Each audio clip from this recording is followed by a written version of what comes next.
வணக்கம்.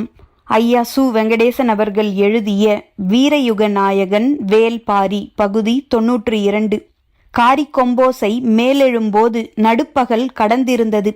போர்க்களத்தின் சரிபாதி நேரம் முடிவடைந்திருந்தது. முன்களத்திலிருந்து அடுத்தடுத்து வந்த செய்திகள் கருங்கைவாணனுக்கு குழப்பத்தையே உருவாக்கின. உருமன்கொடி குதிரைப்படையில் நிகழ்ந்துள்ள பாதிப்பை பற்றி அனுப்பிய செய்தி அதிர்ச்சியை உருவாக்கியது. அது உண்மை என நம்புவதே கடினமாக இருந்தது. ஆனால் போர்க்களத்தில் தனக்கு வரும் செய்தி உண்மையா என ஆராய்வதில் தளபதி நேரத்தை செலவிடக்கூடாது. ஏனென்றால் அது அவன் படை அவனுக்கு அனுப்பும் செய்தி. அந்த செய்தியை கொண்டு அடுத்து செய்ய வேண்டியதைத்தான் சிந்திக்க வேண்டும். குதிரைப்படை சந்தித்த அதே சிக்கலைத்தான் தேர்ப்படையும் சந்தித்தது. ஈக்கி மணல்கள் பாய்ந்து செல்லும் குதிரையின் வேகத்தை கட்டுப்படுத்தின. நகரி வீரன் வெகு விரைவில் தனது ஆவேசத்தை இழந்து குழப்பத்துக்குள் சிக்கினான்.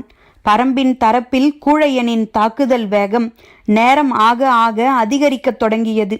வேந்தர் படையின் தேர்கள் விரைந்து செல்ல முடியாத நிலையில் பரம்பின் தேர்கள் பாய்ந்து முன்னகர்ந்து கொண்டிருந்தன. வால்படை மோதும் களத்தில்தான் வேந்தர் படை வெகு தொலைவு முன்னேறியிருந்தது. வால்படை தளபதி சாகலைவன் மூர்க்கத்தோடு தாக்கி முன்னேறி கொண்டிருந்தான். ஆனாலும் பரம்பின் தரப்பில் பேரிழப்பு எதுவும் நிகழாமல் இருந்தது. நீண்ட நேரத்துக்கு பிறகுதான் அவன் பரம்பு வீரர்கள் அணிந்திருக்கும் மெய்க்கவசத்தை உற்று கவனித்தான். வேந்தர்களின் தரப்பில் தளபதிகள், சேனை வரையர்கள், சேனை முதலிகள், மெய்க்காப்பாளர்கள் ஆகியோர் மட்டுமே உடலை காக்கும் மெய்க்கவசம் அணிந்திருந்தனர். மற்ற வீரர்கள் அனைவரும் கைகளில் கேடயத்துடனும் வாளுடனும் தான் களத்தில் போரிட்டு கொண்டிருந்தனர். பரம்பு வீரர்கள் அனைவரும் மெய்க்கவசம் அணிந்திருந்தனர். ஆனால் அது வேந்தர் படையினர் அணிந்திருந்ததை போன்று இரும்பாலான மிகுந்த எடை கொண்ட கவசம் அல்ல. மாறாக சிவப்பு சித்திர மூலி, செங்கோடி வேலி ஆகியவற்றை அரைத்து முரியனாசான் செய்தது. முரியனாசான் இரளிமேட்டுக்கு வந்ததும் முதலில் இட்ட கட்டளையே இந்த வகை செடிகளை கொண்டு வந்து சேர்க்கச் சொல்லித்தான். பரம்பெங்கும் இருக்கும் ஆண்களும் பெண்களும் அடுத்த ஓரிரு நாளில் போதுமான அளவுக்கு கொண்டு வந்து சேர்த்தனர். அவற்றை தகுந்த சேர்மானத்தோடு அரைத்து பனைநாரோடு பிசைந்து வெயில் சூடின்றி நிழலிலே உலர்த்தினர். ஆரிய கஞ்சியில் திரண்ட மேலாடையைப் போல அது உலர்ந்தது. தோலின் குணம் கொண்ட ஆனால் பாறையின் பக்கு போன்றது அந்த ஆடை. ஒரு வகையில் உடும்பின் மேற்தோல் போன்றது. அதை துளைத்து கொண்டு எந்த ஓர் ஆயுதமும் எளிதில் உட்புக முடியாது. பரம்பு வீரர்கள் அந்த மெய்க்கவசத்தையே அணிந்திருந்தனர். மார்பின் மேல் போர்த்தி பின்புற கயிறுகளால் இழுத்து கட்டியிருந்தனர். கனமில்லாத ஆடையாகவும் அதே நேரத்தில் அம்பும் வாளும் எளிதில் உட்புக முடியாததாகவும் இருந்தது அந்த மெய்க்கவசம். வேந்தர்களின் விற்படையின் தாக்குத்திறனை பரம்பின் தாக்குத்திறனோடு ஒப்பிட்டால் சரிபாதிக்கும் குறைவுதான். அதுவும் உலோகவில் ஏந்தியவர்கள் படையின் முன்னணியினர் மட்டுமே. அவர்களின் அம்புதான் வீரியத்துடன் சீறின. மற்ற வீரர்களின் அம்புகளோ பரம்பு வீரர்கள் நிற்கும் தொலைவை வந்தடையும் போதே உயிரற்றதாகி விடுகின்றன. விற்படை, தேர்ப்படை, யானைப்படை ஆகிய 3 படைகளிலும் முதன்மையான ஆயுதம் வில்தான். ஆனால் வேந்தர் படை வீரர்கள் எதிரிகளை தாக்குவதற்காக தங்களை நிலைநிறுத்தி கொள்ள வேண்டிய இடத்துக்கு அருகில் கூட வர முடியாதபடி இருந்தது பரம்பு படையின் தாக்குதல். அது மட்டுமன்று, பரம்பு வீரர்கள் அனைவரும் மெய்க்கவசம் அணிந்தவர்களாக இருந்தனர். எனவே பரம்பின் தரப்பில் ஒரு வீரனை சாய்ப்பதே பெரும் பாடாக இருந்தது. பரம்பின் வால்படையில் உள்ள அனைவரும் மெய்க்கவசம் அணிந்திருந்ததால் முன்னேறி சென்று தாக்கிய சாகலைவனால் எதிரிகளை வீழ்த்தி முன்னேற முடியவில்லை. நீண்ட நேரத்துக்கு பிறகுதான் அவன் உணர்ந்தான், எதிரிகள் விலகி பின்வாங்கும் வழியில் மட்டுமே தனது படை முன்னேறுகிறது என்றும் அவர்களை சிதைத்தோ அழித்தோ முன்னேறவில்லை என்றும். ஆனாலும் ஒரு கிழவன் தனக்கு எதிரான படைக்கு தலைமை ஏற்கிறான் என்பதை அவனால் சகித்து கொள்ள முடியவில்லை. அம்பும் ஈட்டியும் போன்றதன்று வாள். அதன் ஒவ்வொரு வீச்சிலும் வீரனின் முழு ஆற்றலும் வெளிப்பட்டாக வேண்டும். கைப்பிடியின் இறுகிய விரல்களுக்குள் காற்று புகுந்தால் கூட வாளின் வீச்சு வலிமை இழக்கும். போர் என்பது உயிரை வைத்து விளையாடும் விளையாட்டு. அதை ஒவ்வொரு கணமும் உணரச் செய்வது வாள் சண்டை. ஈட்டியும் அம்பும் போல எங்கோ இருப்பவனை நோக்கிய தாக்குதல் அன்று இது. தான் பிடித்திருக்கும் கேடயத்தில் மோதும் எதிரியின் வாள் வலிமையை அந்த அழுத்தம் கொண்டு மதிப்பிட முடியாதவனால் ஒருபோதும் வெற்றியை ஈட்ட முடியாது. பரம்பின் தரப்பில் வாள்படைக்கு தலைமையேற்ற தேக்கன் எதிரிகளை முடிந்த அளவுக்கு தனது எல்லைக்குள் உள்வாங்கும் உத்தியையே கடைபிடித்தான். எனவே வேந்தர் படை மிக அதிக தொலைவுக்கு பரம்பின் தரப்புக்குள் இழுக்கப்பட்டிருந்தது. சாகலைவன் தேக்கனுடனான நேரடி தாக்குதலை எதிர்பார்த்து முன்னகர்ந்து கொண்டிருந்தான். கிழவனை வெட்டிச் சரிப்பதன் மூலம் எதிரியின் தளபதியை முதலில் வீழ்த்திய பெருமையை அடைவதற்காக விரைந்து கொண்டிருந்தான். வேந்தர் படை இப்போது நிலை கொண்டுள்ள வரைபடம் மிகவும் ஏற்ற இறக்கத்தோடு இருக்கிறது. வாள்படையானது எதிரிகளின் தரப்புக்குள் மிகவும் முன்னேறி இருக்கிறது. ஆனால் விற்படையும் குதிரைப்படையும் தனது தரப்புக்குள் உள்வாங்கி இருக்கின்றன. தேர்ப்படையானது இரண்டுக்கும் இடைப்பட்ட நிலையில் இருக்கிறது. இது போன்ற நிலைதான் தலைமை ஏற்கும் தளபதிக்கு பெரும் நெருக்கடியை உருவாக்கும். படையின் இத்தகைய நிலையால் அடுத்து உருவாகப் போகும் சூழலை எளிதில் கணிக்க முடியாது. அதனால்தான் தனக்கு வந்து சேர்ந்த செய்தியிலிருந்து பெரும் குழப்பத்தை சந்தித்து கொண்டிருந்தான் கருங்கைவாணன். பரம்பு வீரர்களை எண்ணிக்கையை கொண்டு மட்டுமே மதிப்பிடக்கூடாது என்பதை அவன் நன்கு அறிவான். ஆனால் சமதளப் போர் என்பதாலும் தன்னுடைய படையில் இருக்கும் வீரர்களின் எண்ணிக்கை அளவிடற்கரியதாக இருப்பதாலும் அவன் பெரு நம்பிக்கை கொண்டிருந்தான். முதல் நாளே இந்த போர் முடிவுக்கு வரும் என நினைத்தான். ஆனால் போர்க்களத்தில் மேலெழும் செம்புழுதி நம்பிக்கையை மறைக்கத் தொடங்கியது. உதிரனின் தலைமையிலான விற்படை ஆவேசம் கொண்டு வேந்தர் படையின் கட்டமைப்பை பிளந்து முன்னேறி கொண்டிருந்தது. பரம்பு வீரர்கள் முதுகில் வைத்துள்ள அம்பரா தூணி கம்பங்கதிர் போன்ற வடிவமைப்பை கொண்டிருந்தது. மையத்தண்டை சுற்றி அம்புகள் செருகப்பட்டிருந்தன. வெவ்வேறு வகையான அம்புகள் அதற்கு தக்க உயரத்தில் இடம் பிடித்திருந்தன. 100 to 120 அம்புகளை கொண்டதாக ஒவ்வொரு அம்பரா தூணியும் இருந்தது. வேந்தர் படை வீரர்கள் பயன்படுத்தும் அம்பரா தூணி கூம்பு வடிவம் கொண்டிருந்தது. நீண்டிருக்கும் சுரை குடுவையை போன்று அதற்குள் 30 அம்புகளை மட்டுமே வைக்க முடிந்தது. எதிரிகளை தாக்கி அழிக்க முடியாத நிலையில் வெகு விரைவாக தங்களின் அம்புகளை தீர்த்த வேந்தர் படை வீரர்கள் அம்புக்கட்டு வரும் வரை பின்படைக்கு வழிவிட்டு ஒதுங்க வேண்டியிருந்தது. முன்வந்து தாக்கும் அடுத்தடுத்த படைப்பிரிவுகளும் அம்புகளை தீர்ப்பதில் மிக வேகமாக செயல்பட்டு ஒதுங்கின. உதிரனின் தலைமையிலான விற்படை தடைகளற்ற வேகம் கொண்டிருந்தது. தாகம் மேலிட வீரர்களிடம் களைப்பு உருவாகத் தொடங்கியது. கதிரவனின் வெப்பத்தால் தட்டியங்காட்டு கருமணல் எங்கும் வெப்ப வலயங்கள் உருவாகி கொண்டிருந்தன. காலையிலிருந்து பேராவேசத்தோடு போரிட்டு கொண்டிருக்கும் வீரர்களின் உடலில் நீர் வற்றி தாகம் ஏற்பட பெரும் அயர்வுக்குள்ளானார்கள். முரியனாசான் நீர்வேலி படர்கொடியின் இலைகளை அதன் சிறு சிறு காய்களோடு சேர்த்து சுருட்டி கைகளின் மணிக்கட்டுக்கு மேலும் கழுத்திலும் தாயத்து போல ஒவ்வொரு வீரனுக்கும் கட்டியிருந்தார். தாகம் மேலிட்டு மயக்கம் வருவது போல் இருந்தால் அந்த தாயத்தை அப்படியே கடித்து தின்றுவிடுங்கள் என்று சொல்லியிருந்தார். அந்த இலையும் காயும் உடனடியாக நீர்ச்சத்தை சுரக்கக்கூடியவை. பரம்பு வீரர்கள் மிகச்சிலரே தாயத்தை கடித்தனர். அவர்கள் அதை கடிக்கும் போது எதிரில் வேந்தர் படை வீரர்கள் ஆயுதங்களை கை கொள்ள முடியாத கிறக்கத்தில் இருப்பது தெரிந்தது. கருங்கைவாணனுக்கு களத்தின் எல்லா திசைகளிலிருந்தும் செய்திகள் வந்து கொண்டிருந்தன. ஆனால் ஒரு செய்தி கூட அவன் நினைத்ததைப் போல இல்லை. வாள்படை மட்டும்தான் வெகுவாக முன்னோக்கி போய்க் கொண்டிருந்தது. அதை சொல்ல வருபவன் மட்டும்தான் உற்சாகத்தோடு சொல்லிச் செல்கிறான். ஆனால் மற்ற படைகள் இருக்கும் நிலைக்கும் வாள்படை இருக்கும் நிலைக்கும் பெருத்த வேறுபாடு இருந்தது. வேட்டுவன் பாறை தாக்குதலில் திதியன் முன்னேறி போன போது வந்த எண்ணம் இப்போது உருவாகத் தொடங்கியது. சாகலைவன் ஏதோ பொறியில் மாட்டப்போகிறான் என தோன்றியது. இந்த எண்ணம் தோன்றிய கணத்தில்தான் காரமலையின் மேலிருந்து அடுத்ததொரு பேரோசை கேட்டது. இந்த ஓசையின் மூலம் எதிரிகள் என்ன செய்தியை சொல்கின்றனர் என்பதை கணிக்க முடியவில்லை. ஆனால் இதன் அடிப்படையில்தான் அவர்கள் உத்தியை வகுக்கிறார்கள் என்பது மட்டும் புரிந்தது. இப்போது வெளிப்பட்ட காரிக்கொம்பின் ஓசை இறுதி 5 நாழிகையின் தொடக்கத்தை அறிவிப்பதாகும். பரம்பு வீரர்கள் தாங்கள் வகுத்த போர் உத்தியின் இறுதி பகுதியை நிறைவேற்ற ஆயத்தமாகினர். தாகமும் தாங்க முடியாத மயக்கமும் வேந்தர் படை வீரர்களுக்கு உருவாகும் இந்த நேரத்தில் பரம்பு வீரர்கள் தங்களின் தாக்குதல் வேகத்தை இரட்டிப்பாக்கினர். விற்படையினர் இதுவரையிலும் பயன்படுத்தாத கொடுமர அம்புகளை பயன்படுத்த தொடங்கினர். கருங்கைவாணன் நிலைமையை கணித்து என்ன செய்யலாம் என சிந்தித்து கொண்டிருந்த போது பரம்பின் அனைத்து படைகளும் பல கூறுகளாக பிரிந்து ஆவேசம் கொண்டு தாக்கி முன்னேறினர். அவர்கள் நேரெதிர் திசையில் மட்டும் முன்னேறவில்லை, மாறாக பல திசைகளில் பிரிந்து கலைந்தனர். அதே நேரத்தில் அவர்கள் எந்த திசையில் போக நினைக்கிறார்களோ அந்த திசையில் போக விடாமல் மறித்து நிறுத்த முடியாத நிலையில் வேந்தர் படை இருந்தது. குறுக்கும் மறுக்குமாக பல இடங்களில் அவர்கள் நுழைந்து கொண்டிருந்தனர். வேந்தர் படை வீரர்களிடம் குழப்பம் உருவாகத் தொடங்கியது.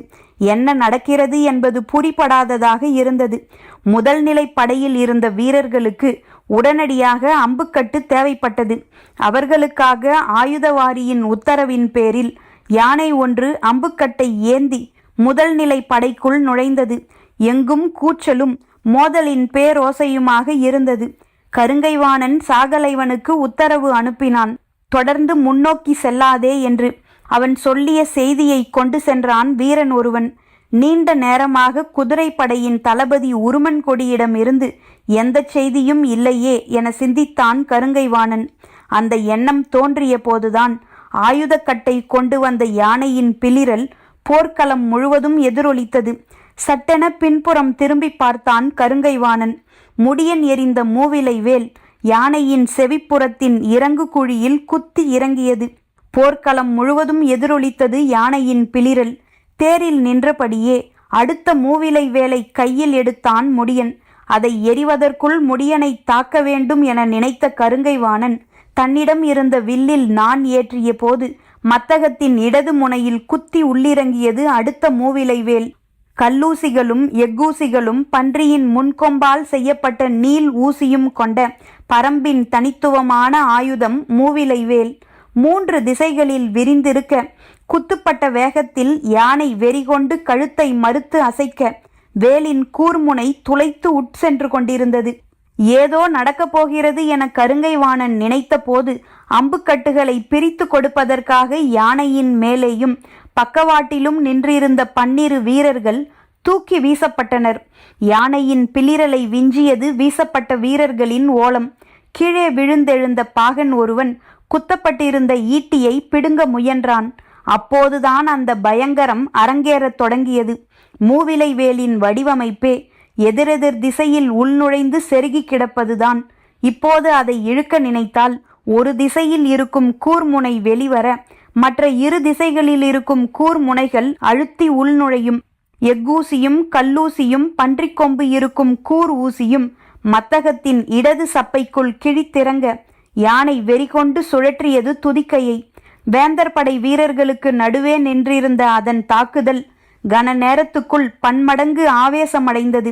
எறும்பு கூட்டங்களை நசுக்குவதைப் போல திறன் கொண்ட படையணியை நசுக்கத் தொடங்கியது. யானை தனது கட்டுப்பாட்டை இழந்து தாக்குதலை தொடங்கிவிட்டது என்பதை அறிந்த கருங்கைவாணன் அதை குத்தி வீழ்த்துங்கள் என பெருங்குரல் எடுத்து கத்தினான். வழக்கமான போர் ஈட்டிகளை கொண்டு யானையை வீழ்த்திவிட முடியாது. கூர்வால் செருகப்பட்ட பெரிய ஈட்டியாலும் தந்த ஈட்டியாலும் தான் யானையை தாக்கி வீழ்த்த முடியும். அதுவும் இந்த யானைக்கு முன் நெற்றியிலும் பக்கவாட்டிலும் சங்கிலிகளால் பின்னப்பட்ட போர்க்கவசம் போர்த்தப்பட்டிருந்தது. வீரர்கள் தங்களை காப்பாற்றிக் கொள்ள யானையை வீழ்த்தியே ஆக வேண்டிய நிலை உருவானது. தாக்குதல் தொடுக்க தொடுக்க யானையின் ஆவேசம் பன்மடங்கு பெருகிக் கொண்டிருக்கிறது. துதிக்கையை சுழற்றி எறிந்து அடித்து நொறுக்கி கொண்டிருந்தது. மத்தகத்தின் இடது சப்பைக்குள் இறங்கிய மூவிலை வேல் வேதனையை பல மடங்கு அதிகப்படுத்தியது. பிளிரலின் ஓசையில் அதன் மூர்க்கம் உச்சத்தை தொட்டு கொண்டிருப்பது தெரிந்தது. இரும்பு சங்கிலியால் போர்க்கவசம் போர்த்தப்பட்ட யானையை 2 வேல் கம்பு வீச்சுகளால் பரம்பின் வீரன் ஒருவன் தாக்க முடிந்ததை வேந்தர் படை வீரர்கள் மிரண்டு போய் பார்த்தனர். ஆனால் இந்த மிரட்சி அடுத்த சில கணங்களுக்கு கூட நிற்கவில்லை. அதே யானை தங்களை அழித்தொழிக்கும் நிலை உருவானதால் ஆவேசத்தோடு இறங்கி போரிட வேண்டியதாகிவிட்டது. எவ்வளவு வேகமாக இதை வீழ்த்துகிறோமோ அவ்வளவு வேகமாக படையின் பாதிப்பு குறையும். வேந்தர்களின் விற்படையின் மையப்பகுதி யானையுடன் போரிட்டு கொண்டிருந்த போதுதான் முதல் நிலைப்படையின் கட்டுக்கோப்பு குலையத் தொடங்கியதை கருங்கைவாணன் உணரத் தொடங்கினான். எதிரிப்படை தளபதியான முடியன் எங்கே இருக்கிறான் என கருங்கைவாணனின் கண்கள் காலையிலேயே தேடின. அவன் கண்களிலேயே படவில்லை. அதற்கு மேல் அவனை பொருட்படுத்தி தேட ஒன்றுமில்லை என்ற முடிவுக்கு போனான். காரிக்கொம்பின் ஓசை கேட்டதும் போர்க்களத்தின் கடைசி நாழிகை தொடங்கியது. பரம்பின் தரப்பில் படைப்பிரிவின் பின்னிலையில் நின்றிருந்த பலர் இப்போது முன்னிலைக்கு வந்து கொண்டிருந்தனர். அப்போதுதான் முடியனின் தேர் களத்தின் நடுவில் வந்து நின்றது. திடீரென இந்த இடத்துக்கு எப்படி இவன் முன்னேறி வந்தான் என கருங்கைவாணன் நினைத்து கொண்டிருக்கும் போது குறுக்கும் நெடுக்குமாக எல்லா பகுதிகளிலும் பரம்பு வீரர்கள் நுழைந்து போய்க் கொண்டிருந்தார்கள். குளவன் திட்டின் மேல் இருந்த பாரி இப்போதுதான் முதன்முறையாக குகைக்குள் இருக்கும் விளக்கை பார்த்தான். காலையிலிருந்து போர்க்களத்தை விட்டு அவன் கண்கள் விலகவில்லை. இகுலிக்கிழவனோ காலையிலிருந்தே குகைக்குள் இருக்கும் விளக்கைத்தான் பார்த்து கொண்டே இருந்தான். போர்க்களத்தின் பக்கம் திரும்பவே இல்லை. விளக்கின் சுடர் ஈட்டி போல மேல் நோக்கி எரிந்து கொண்டிருந்தது. இப்போது காற்றோ காற்றியோ வீசினால் வேந்தர் படையின் நடுப்பகுதியில் நின்றிருக்கும் எண்ணிலடங்கா வீரர்கள் கன நேரத்தில் தாக்கப்பட்டு சரிவார்கள். முதல் நிலை படையில் பெருங்குழப்பம் நிலவிக் கொண்டிருக்கும் சூழலில் இரண்டாம் நிலை படையின் மீது பெருந்தாக்குதல் நடந்தால் படையின் தன்மை மொத்தமும் குலையும். இறுதி நாழிகையின் போது ஏற்படும் பதற்றத்தை பரம்பு வீரர்கள் மிக திறமையாக கையாண்டு எதிரியின் படைகளை நடுங்கச் செய்வார்கள் என பாரி கருதினான். ஆனால் கொம்மனும் கொம்மையும் அவனுக்கு உதவ ஆயத்தமாக இல்லை. கணவாயின் பின்புறம் இருந்த அவர்கள் வாய் திறந்து ஊத மனமின்றி இருந்தனர். இகுலிக்கிழவனின் மனம் காற்றியை அனுப்பச் சொல்லி கொம்மையிடம் மன்றாடிக் கொண்டிருந்தது. திட்டமிடலின் போதே கல்லூழி வேர் தாக்குதலை எப்போது நடத்துவது என்பதை பற்றி முடிவு ஏதும் எடுக்கவில்லை. எப்போது காற்றும் காற்றியும் வருவதை அறிவிக்க காரிக்கொம்பின் உச்ச ஓசை கேட்கிறதோ அப்போது அதை பயன்படுத்த வேண்டும். அதை தவிர மற்ற உத்திகள் எல்லாம் முன் திட்டமிடல் செய்யப்பட்டவைதாம். தேர்ப்படையின் கடைசி நிலையில் இருந்த ஈங்கையன் இப்போது முன்னிலைக்கு வந்தான். இதுவரை கண்ணிலேயே படாமல் இருந்த தளபதி முடியன் எதிரிப்படையின் நடுக்கூறினை பிளந்து முன்னேறி கொண்டிருந்தான். எங்கும் பேய் கூச்சல் கேட்டுக்கொண்டிருந்தது. போர் யானை எளிதில் வீழ்வதாக இல்லை. அது வேந்தர் படையின் நடுவில் இருந்ததால் எந்த நேரம் எந்த பக்கம் திரும்பும் என்ற பதற்றம் எல்லோருக்கும் இருந்தது. அனைவரின் கவனமும் அதை நோக்கி திரும்பியது. காரமலையின் மேலிருந்து இருக்கிச் செடியின் பால் கொண்டு வரையப்பட்ட குறியீடுகள் பகல் நேர ஒளியிலும் துல்லியமாக மின்னிக் கொண்டிருந்தன. பிளந்து முன்னேறும் பரம்பு படையின் அணித்தலைவன் யாரோ அவன் மட்டும் அதை அண்ணாந்து பார்த்து படையை அதற்கேற்ப வழிநடத்தி கொண்டிருந்தான். குறுக்கும் நெடுக்குமாக பாம்புகள் ஊறுவதைப் போல பரம்பு படை நுழைந்து கொண்டிருந்தது. இவர்கள் எங்கே எதை நோக்கி போகிறார்கள் என்பது வேந்தர் படைக்கு புரியாத குழப்பமாக இருந்தது. எல்லா வீரர்களும் மெய்யுறை கவசம் அணிந்திருப்பதால் அம்பு தாக்கி எளிதில் அவர்கள் வீழ்வதில்லை. ஆனால் அவர்களின் அம்புகளோ ஈட்டி போல் வேகம் கொண்டு தாக்குகின்றன. முடியனின் தேர் பெருமரத்தின் நடுவே இறங்கும் இரும்பு ஆப்பு போல வேந்தர் படையின் நடுப்பகுதியில் இறங்கிக் கொண்டிருந்தது. முன்னோக்கி செல்லும் முடியனின் தேரை தடுத்து நிறுத்த உத்தரவிட்டபடி அவனை நோக்கி விரைந்தான் கருங்கைவாணன். இப்போது ஈங்கையனின் தாக்குதல் தொடங்கியது. கரும்பாக்குடியில் சோழப்படையின் தாக்குதலை மிகச்சில வீரர்களை கொண்டு அழித்து முடித்தவன் ஈங்கையன். அவனையும் அவனது கூட்டத்தையும் காப்பாற்றிய பரம்புக்காக மட்டுமன்றி கண்ணெதிரே தனது குலத்தை அழித்த சோழர்களை பழிவாங்குவதற்காகவும் களத்தில் இருந்தான். சோழனின் முத்திரை தாங்கிய தேர் ஒன்றில் அதன் தளபதியரில் ஒருவனான நகரி வீரன் இருப்பதை பார்த்தான். அவனை நோக்கி இடியென தாக்கி முன்னேறினான் ஈங்கையன். முன்பகுதி தாக்குதலை சற்றே மாற்றி ஈங்கையனை நோக்கி திரும்பினான் நகரி வீரன். ஆனால் அதற்குள் அவன் படையின் பெரும் பகுதியினர் முன்திசை தாக்குதலிலிருந்து வெளிவர முடியாத நிலையில் இருந்தனர். கூழையனின் தாக்குதலிலிருந்து யாரையும் விலக்க முடியாத நிலையில் ஏறக்குறைய தான் சூழப்பட்டுள்ளோம் என்பதை அவன் உணரத் தொடங்கினான். இந்நிலையில்தான் எதிரிப்படையின் இடுப்பு பகுதியை பிளந்து முன்னேறி கொண்டிருந்தான் முடியன். அவன் எதிர்பார்த்த நேரம் நெருங்கிக் கொண்டிருந்தது. இதற்கிடையில் காற்றோ காற்றியோ வீசினால் போர்க்களத்தில் எதிரிப்படையின் கட்டுப்பாடு சீர்குலையும். அது வீசாவிட்டாலும் பாரி தீட்டிய திட்டப்படி அழித்தொழிக்கும் தாக்குதலை நடத்த வேண்டும். இறுதி நாழிகையின் இறுதி பகுதி நெருங்கிக் கொண்டிருந்தது. எல்லா திசைகளிலும் கலைந்து பிரிந்த பரம்பு வீரர்கள் களத்தின் நடுவில் வந்து இணையத் தொடங்கினர். பெருஞ்சங்கிலி பிணைப்பால் கருங்கைவாணன் அமைத்த முதல் நிலை படையின் மைய பகுதியை சூழ்ந்தனர். கட்டற்று நகரும் அதன் வேகத்தின் முகப்பில் சென்று கொண்டிருந்தான் பரம்பு தளபதி முடியன். சங்கிலி தொடரின் வெளிப்புறம் இருந்தான் கருங்கைவாணன். என்ன நடக்கிறது என அவனால் உணர முடியவில்லை. ஆனால் நிலைமை கைமீறி கொண்டிருக்கிறது என்பது மட்டும் புரிந்தது. இந்நிலையில் 2ஆம் நிலையில் நிறுத்தப்பட்ட பெரும் படைக்கு தாக்குதல் உத்தரவை வழங்கலாமா என சிந்தித்தான். ஆனால் அவனது போர்க்கள அனுபவம் அந்த தவற்றை செய்வதிலிருந்து அவனை காப்பாற்றியது. இன்றைய நாளின் இறுதி பகுதியை நெருங்கிக் கொண்டிருக்கிறோம். முதல் நிலைப்படை பெருங்குழப்பத்துக்கு உள்ளாகியுள்ளது. யானை பெருஞ்சேதத்தை ஏற்படுத்தியுள்ளது. எதிரிகள் படையின் நடுப்பகுதியில் குவிந்துள்ளனர். நம் தளபதிகள் எதிரிகளின் ஆவேசமிக்க தாக்குதலால் இழுக்கப்பட்டு படைகளை முறையற்று இயக்கிக் கொண்டிருக்கின்றனர். இந்த நிலையில் 2ஆம் நிலை படையை இந்த கடைசி நேரத்தில் தாக்குதலுக்கு இறக்க வேண்டாம். அது நமது வலிமையின் உள்ளார்ந்த ஆற்றலை வீரர்களிடம் குறைத்துவிடும். இன்னும் இருக்கும் சிறிது நேரத்தில் தாக்குதலின் வேகத்தை கூட்டி எவ்வளவு முடியுமோ அவ்வளவு சமாளிப்போம் என்ற முடிவுக்கு வந்தான். வேந்தர் படை தளபதி கருங்கைவாணன் குழப்பத்திலிருந்து ஒரு முடிவுக்கு வந்தபோது பரம்பு படை தளபதி முடியன் தெளிவிலிருந்து முடிவெடுக்க முடியாத குழப்பத்துக்கு போனான். திட்டமிட்டபடி தாக்குதல் உத்திகளை நடத்தி பல்வேறு கூறுகளாக பிரிந்து எதிரி படையின் நடுப்பகுதியில் இணைந்து விட்டோம். ஆனால் இந்நேரம் இங்கு வந்து சேர்ந்திருக்க வேண்டிய இரவாதன் இன்னும் வந்து சேரவில்லை. குதிரைப்படையின் ஆற்றல் மிகு தாக்குதலால் தான் சூழப்பட்டுள்ள எதிரிகளை முற்றிலும் அழித்தொழிக்க முடியும். இல்லையென்றால் இந்த தாக்குதல் திட்டத்தை நிறைவேற்ற முடியாது. தேர்ப்படையும் வாள்படையும் எதிரிகளின் கவனத்தை முழுமையாக திசை திருப்பி எவ்வளவு தொலைவுக்கு வெளியில் இழுத்து கொண்டு போக முடியுமோ அவ்வளவு தொலைவுக்கு வெளியே கொண்டு போக வேண்டும். உதிரனின் தலைமையிலான பரம்பின் வலிமை மிகுந்த விற்படை இடது முனையிலிருந்து உத்தி பிரித்து களத்தின் நடுப்பகுதிக்கு வந்து கூட வேண்டும்.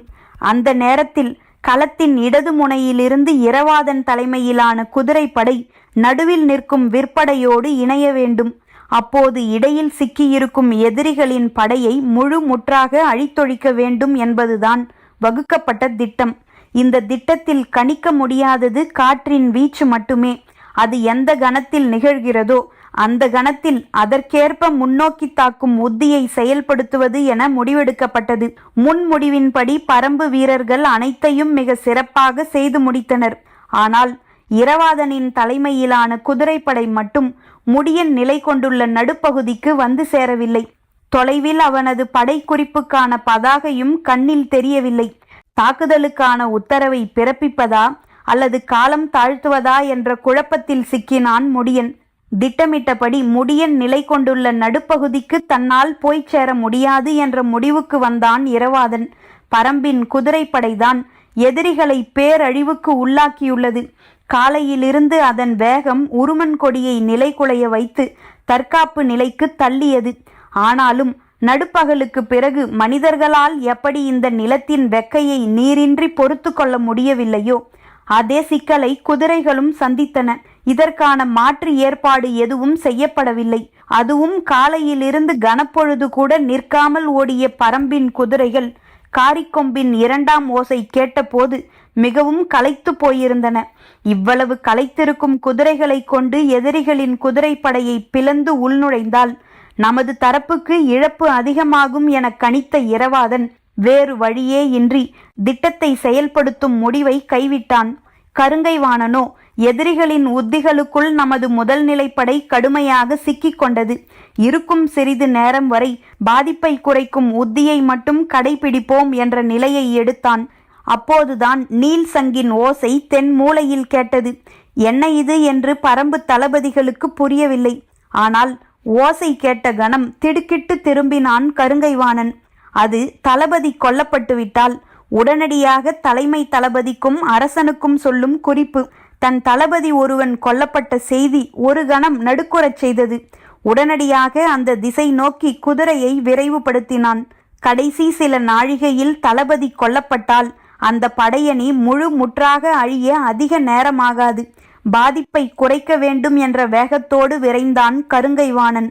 எதிரி படைக்குள் ஏறி உள் நுழைந்து சென்றது தேர்ப்படை தளபதி நகரி வீரனும் வாள்படை தளபதி சாகலைவனும் தான். நகரி வீரன் சோழ நாட்டு தளபதிகளில் ஒருவன். அவனது வீரத்தை பற்றி பெரிதாக தெரியாது. ஆனால் சாகலைவன் பாண்டிய நாட்டின் இணையற்ற வீரன்.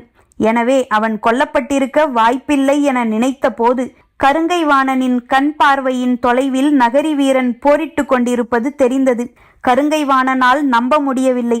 குதிரையை வேகப்படுத்தியபடி முன்னோக்கி விரைந்தான். வேந்தர்களின் வாள்படை அவனது கண்ணுக்கு தெரிந்தது. உற்று பார்த்தபடி உருவிய வாளோடு விரைந்தான். குதிரை எவ்வி பாய்ந்தது. பரன்மேல் இருந்த திசைவேழர் தன் கைகளை உயர்த்தினார். போர்க்களத்தின் இரு திசைகளிலும் இருந்த பரன்களின் மேலிருந்து எண்ணற்ற முரசுகள் ஒலிக்கத் தொடங்கின. தட்டியங்காடெங்கும் எதிரொலித்தது அந்த ஒலி. இன்றைய போருக்கான நாழிகை முடிந்தது. பாய்ந்து சென்ற கருங்கைவாணனின் குதிரை சற்றே வேகம் குறைத்தது. வரவேண்டிய இடத்துக்கு வந்து சேர்ந்தான். எதிரில் தலை வெட்டப்பட்ட நிலையில் சரிந்து கிடந்தான் சாகலைவன். கொப்புளித்த குருதி மேலெல்லாம் பீச்சி அடித்திருக்க முகத்தை துடைத்தபடி விரிந்து கிடந்த தலைமுடியை உச்சந்தலையில் ஏற்றி கட்டி அருகில் இருந்த குதிரையின் மேல் தாவி ஏறினான் தேக்கன். பரம்பின் குரல் ஒலிக்கும்.